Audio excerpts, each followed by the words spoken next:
We've been learning all summer long that the Bible is not one book. It's 66 books that are full of poetry and prophecy and history and stories. But there is one big story that weaves its way all the way through those 66 books that has to do with God's great love for you and for me, and the fact that God has a plan and a purpose for our lives. That God can use you no matter what. No matter what your objections are, no matter how you might think that you're not good enough. See, here's the thing. God knows you're not good enough. And God knows that I'm not good enough. And I think that God enjoys working with people that are not good enough, because then God can use God's grace, mercy, and love to become more than enough. And then we are amazed with what God can do through us, because God can use you and me no matter what. That's what we're going to be focused on throughout this entire summer, coming back to it again and again as we explore some of the most interesting and colorful stories throughout the entire Bible. Now, this week, we're going to be looking at a story in the Hebrew Scriptures, one that may be familiar to some of you, that maybe, even though you may not have been in church all that much, it might have been a story that you've heard before. It's about three young men, Shadrach, Meshach, and Abednego, and how these three young men stood up to the most powerful man in the world at that time in history, because they were unwilling to compromise their faith. Now, before we get into that story, though, I need to ask everybody a question. It's an important question for us, and here it is. Have you ever had a time in your life where you were challenged to trust God when it was difficult to trust? Has that ever happened to anybody in here? I mean, for some of us, that sort of happens every week, right? It's like something that's ongoing. And maybe in the midst of that, when you're challenged to trust God when it's difficult to trust, maybe you've also been tempted to compromise some of your faith, or compromise your integrity, or something that you knew that you should hold on to. You were tempted to compromise it. I know that many times in my life I've had those experiences where I've been challenged to trust God when it was hard to trust God, and when I was tempted to compromise as well. In fact, one of those instances, and I was just kind of thinking through the ones that sort of stood out for me as I was preparing for today's sermon. One story popped up and I couldn't shake it, and so I felt like, well, this is what I probably need to share. My story is my story. Yours may be completely different.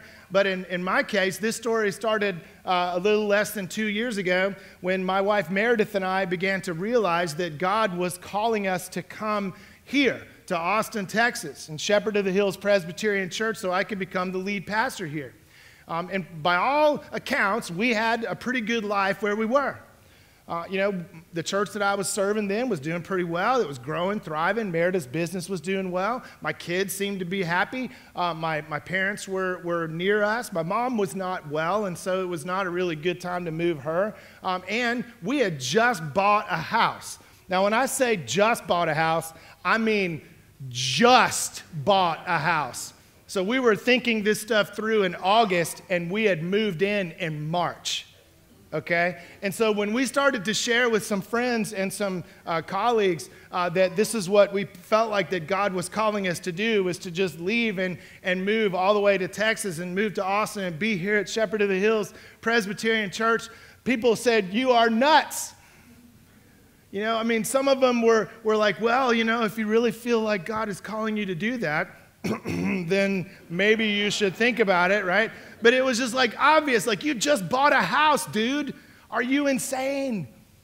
But yet we kept feeling that it was difficult to trust God in the midst of that. And we were tempted along the way to compromise and to walk away, to forget all the things that I've been telling people for years about how they needed to trust when God was calling, when they felt that call, when they knew deep down inside that God was calling them to do something, leading them somewhere, asking them to do something, that they would do that. They would step out in faith. I've been preaching that stuff for years, and all of a sudden now I was having to heed it. That stunk, man. But we didn't compromise. And we began to realize that on the other side of the struggle, on the other side of all of those challenges to trust God when it was difficult to trust, on the other side of that was something even better. There was something even better than what we could have imagined. It did not come without challenge. It did not come without struggle. And it did not come without the temptation to compromise. But what was on the other side was even better than what we could have imagined. And what we learned is something that I think maybe many of us in here have probably had inklings of, and I don't know what your situation is. I don't know what your struggle is, what your challenge is today, whether you're struggling to trust God in the moment of something that's going on either at work or your family or even in the world around you. I have no idea what you're going through, but I do know that there's a good chance that almost all of us in here have a few moments, perhaps over the past several weeks or maybe months or even right now where you've struggled through these things, right? And maybe you're learning, as I learned and as I continue to learn, this important and valuable lesson that we're going to be exploring today. And I want you to hold on to this. If you remember nothing else today, hold on to this. Underline it in your notes, memorize it, write it on your arm, whatever you need to do. When it comes to your faith, there are some compromises worth getting fired up about. When it comes to your faith, there are some compromises worth getting fired up about. Now, the story that we're going to be exploring today is the story of Shadrach, Meshach, and Abednego. Now, we met these three young men last week. For those of you who were here, we met these guys last week from Daniel chapter 1. The very first story that we see of the book of Daniel, the great prophet Daniel and his three friends. These young men were part of the Babylonian captivity that occurred around the year 499 BC. The king, the great king of Babylon, who had conquered much of the known world at that time, was the most powerful man in all of the world. His name was Nebuchadnezzar. We've got an image of Nebuchadnezzar here, so you can get an idea of what he may have looked like. Nebuchadnezzar loved to collect things. He loved to collect armies and wealth and power and art and artifacts, and he collected people. So wherever he went, wherever he conquered, he would take people, the best and the brightest of every culture, every tribe, every nation, every city.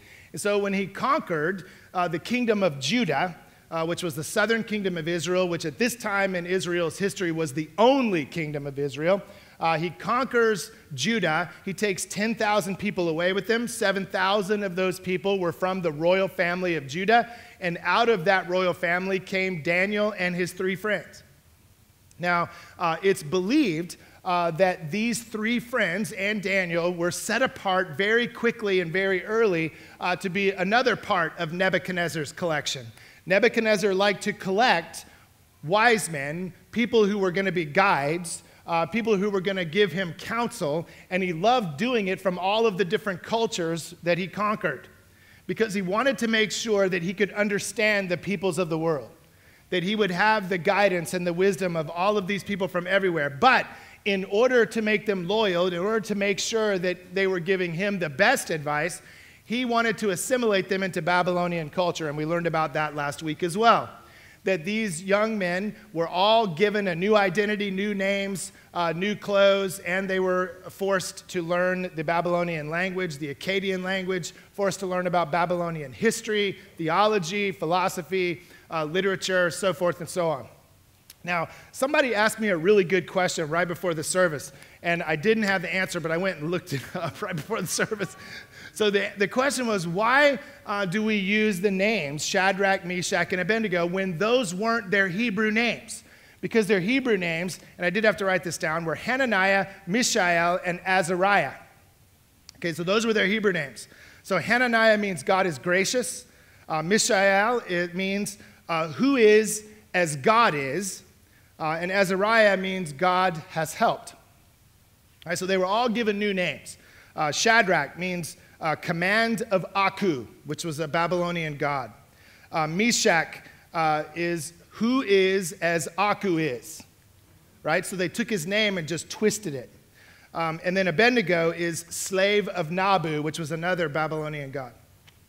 So they wanted to make sure that they took their names and twisted them, these names that were reflective of their covenant with Yahweh, and they twisted their names and made them into something different.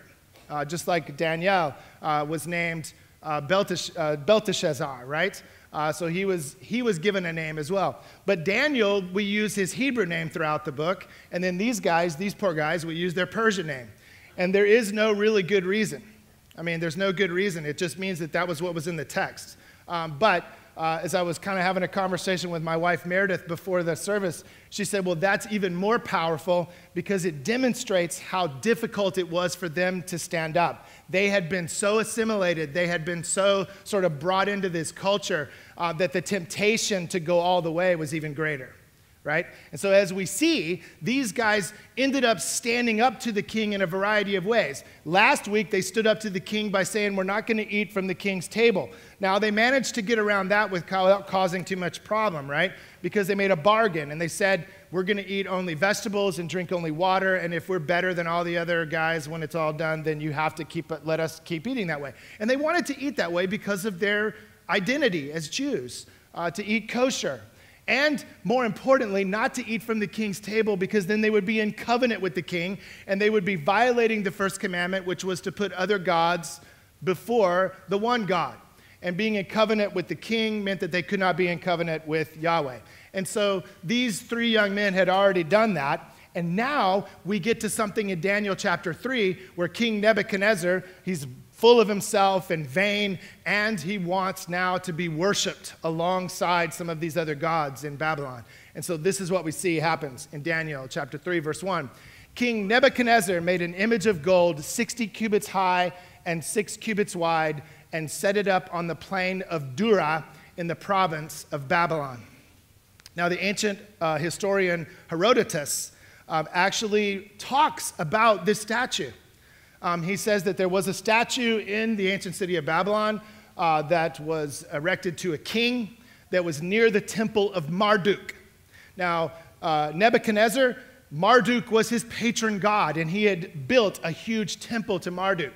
And so what Herodotus actually does is back up historically the idea that this actually existed. This 90-foot statue, this golden statue that was 90 feet tall and 9 feet wide to King Nebuchadnezzar. And so once King Nebuchadnezzar erects the statue, he wants people to worship it. And so this is what he says. He proclaims this through a herald. Then the herald loudly proclaimed, nations and people of every language, this is what you are commanded to do. As soon as you hear the sound of the horn, the flute, the zither, the lyre, the harp, the pipe, and all kinds of music, you must fall down and worship the image of gold that King Nebuchadnezzar has set up. Whoever does not fall down and worship will immediately be thrown into a blazing furnace. Now, that kind of stinks.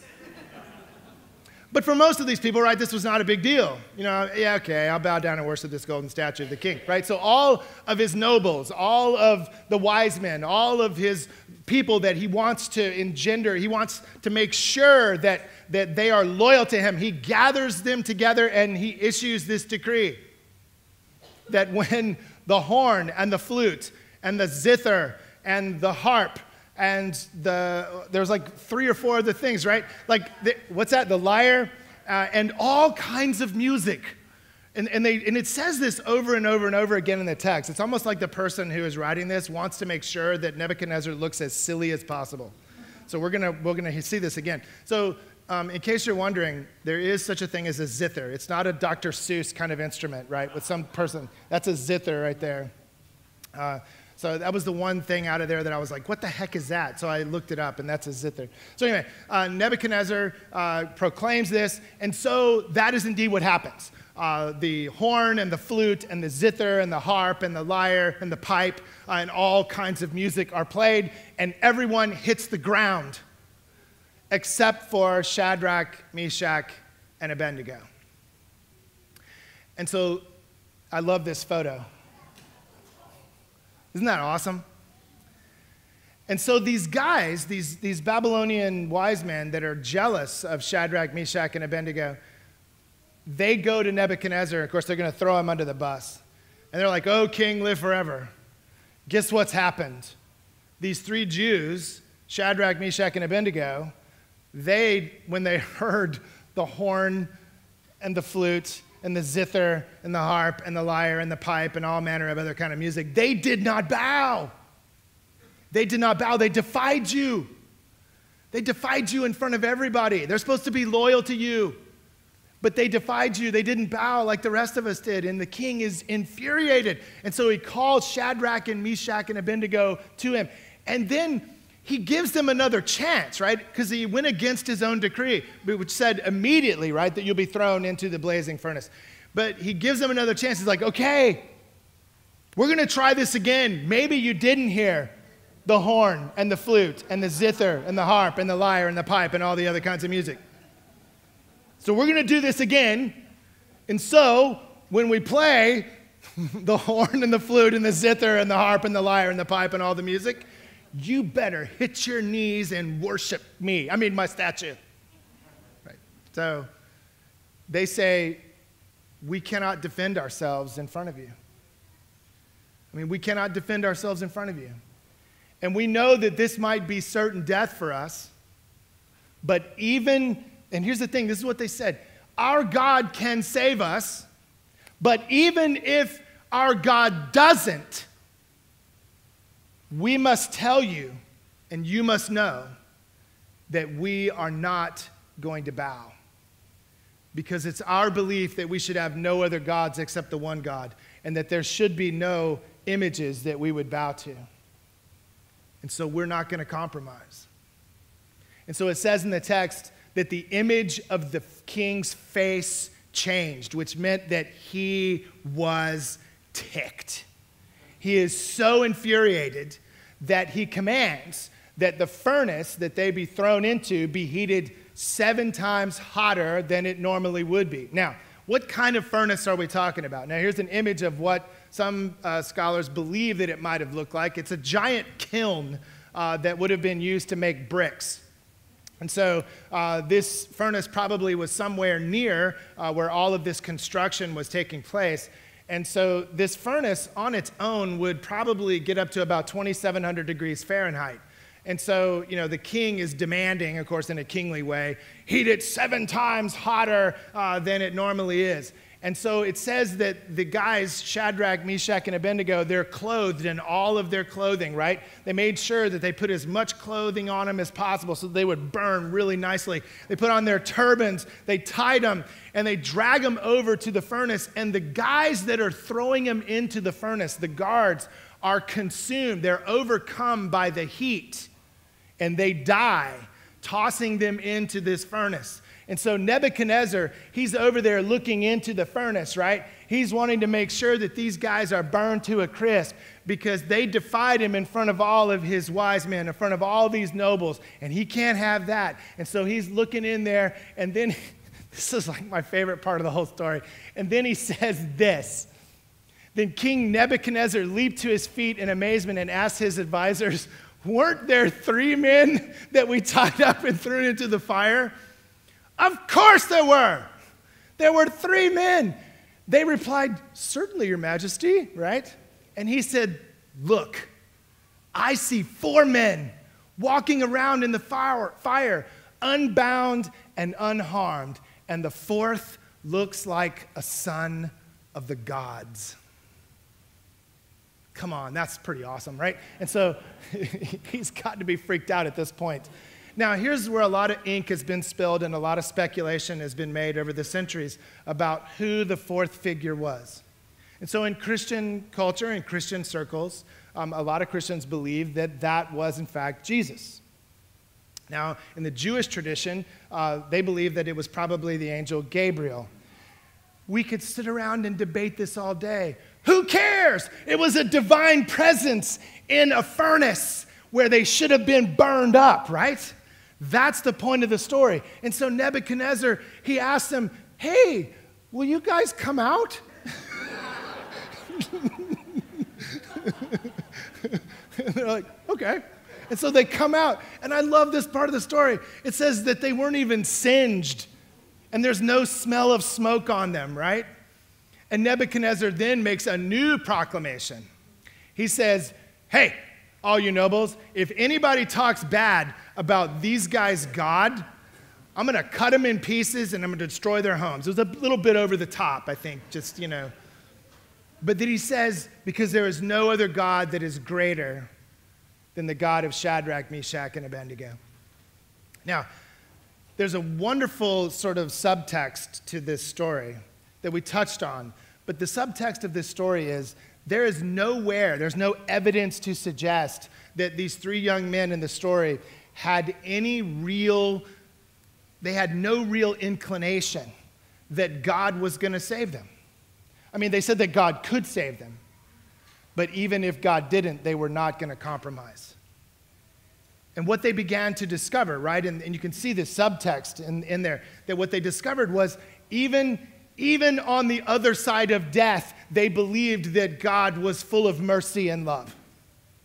That they had that trust, that no matter what they were going through, no matter how challenging it was in the moment to trust God, even if they didn't believe, even they had no certainty that God was going to rescue them, they were going to stand firm and they were going to hold to their convictions. And see, here's why this is so important, is because this story and all the other stories like it about Daniel, and there were lots of stories that didn't make it into the Hebrew text that we have, what we call the Old Testament. Lots of stories about Daniel that were circulated at a particular time in Jewish history, 350 years after the Babylonian captivity, during a time when the people of Israel were being persecuted by a Syro-Grecian king by the name of Antiochus Epiphanes, who made it illegal to be Jewish. You could not practice your dietary laws. You could not keep the Sabbath. You could not be Jewish and keep your life. That you would be executed unless you compromised. And these stories were powerful stories during that time, especially this one, because there was no expectation that God would save me. God could save us if God chose, but even if God doesn't choose to save me in this life, I know that God will be waiting for me in the next. I know that there's something better on the other side of this. I know that I can trust that no matter what happens, that God is with me. And so even centuries and centuries later, the great author and Pulitzer Prize-winning novelist Elie Wiesel, who was a Holocaust survivor, he notes this story as being a story that sustained him and some of his friends when they were facing death, when they saw the fiery furnaces where 6 million of their fellow Jews went to their deaths, and they themselves thought, maybe one day I will go to mine. There's no expectation, right? There's no real evidence that they are going to be rescued, and yet they don't compromise. Because they learned something, right? They learned something. That this is a story for people who are trying to be faithful, to exhort them to faithfulness even when it's difficult to trust, and to know that sometimes when it comes to your faith, there are some compromises worth getting fired up about. Now you see the pun of my little one-liner, right? So what do we do with this? How do we apply this to our own lives? You see, we may not be facing certain death. We may not be facing what Shadrach, Meshach, and Abednego. We may not be facing what the Israelites faced in about 170 BC, or even during the Holocaust especially. We may not be facing even what many people around the world are facing today. But we do have moments where we are tempted to compromise and give pieces of our soul away that may indeed lead us to a death of a kind. Now, I don't know what it is for you. Maybe it's at your workplace where you are challenged right now to trust God, that God has whatever is going on, that whatever challenge that you're facing in your career or in your workplace, that God has it. And you're struggling in the midst of that to trust God, that God's going to have something on the other side of whatever difficulty that you're going through. And you're being tempted right now to compromise, to give up your integrity, to give up your ethics, maybe to step on a couple of people, just this once, so that I can do something maybe that will better my life and better my family's life. I've got all the best intentions in the world, but you know that it's not right. And you know that that's not who you're being called to be, that you are being called and challenged to trust God in the midst of this. Or maybe it has something to do with your relationships, where you're not willing to give yourself away. You're not willing to step out and to be in relationship with others. Or maybe you're struggling in the relationships that you have. You're struggling with the compromises that you're being tempted to make, either to withdraw or to give too much, or perhaps to pursue betrayal and infidelity.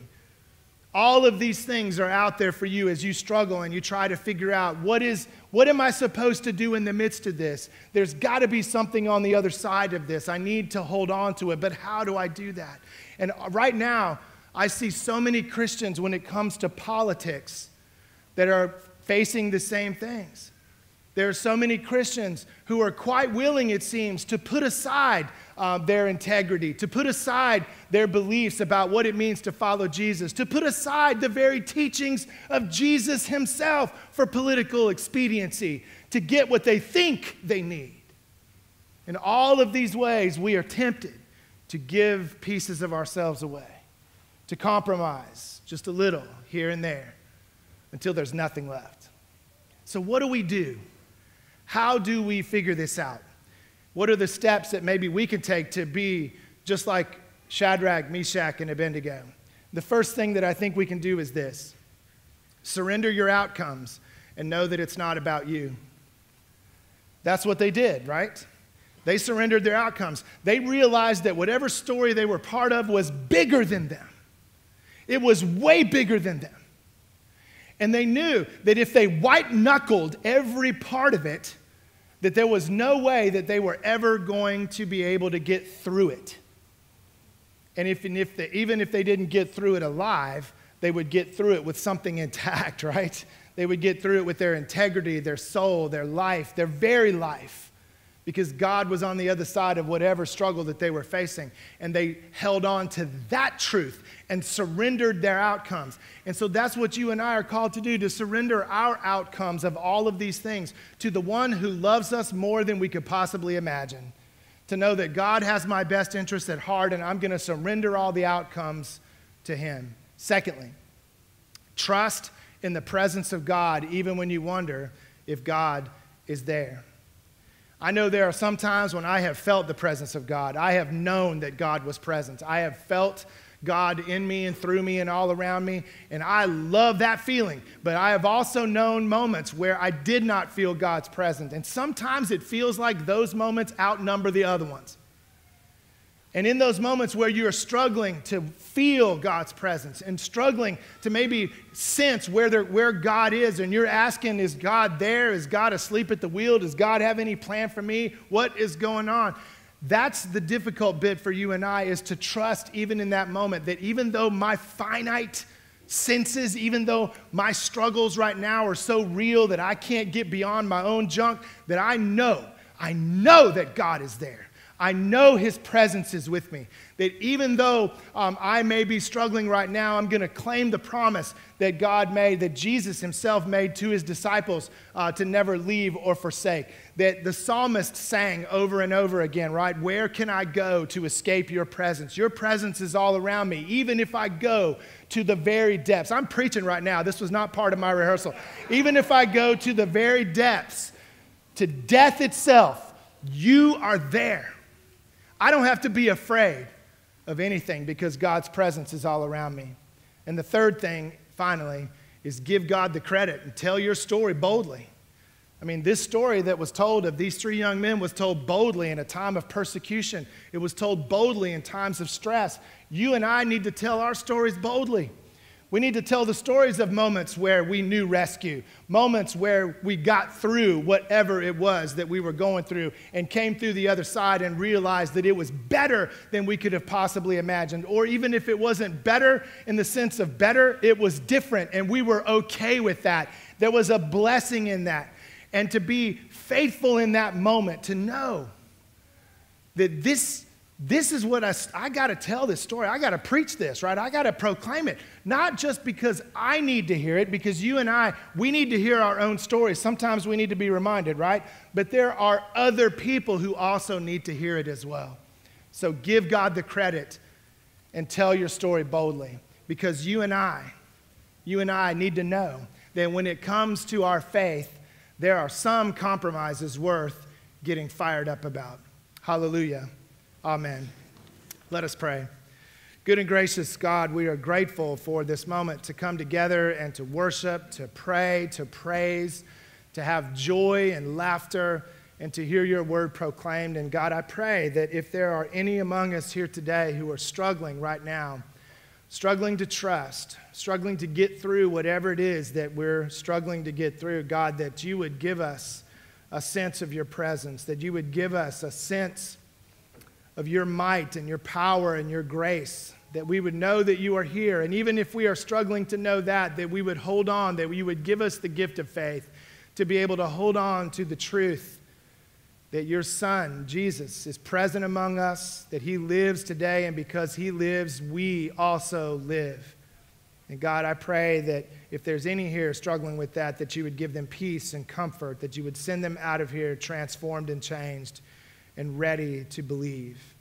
And God, in all these things we pray in the name of your Son, Jesus Christ, who taught us to pray. Our Father, who art in heaven, hallowed be thy name.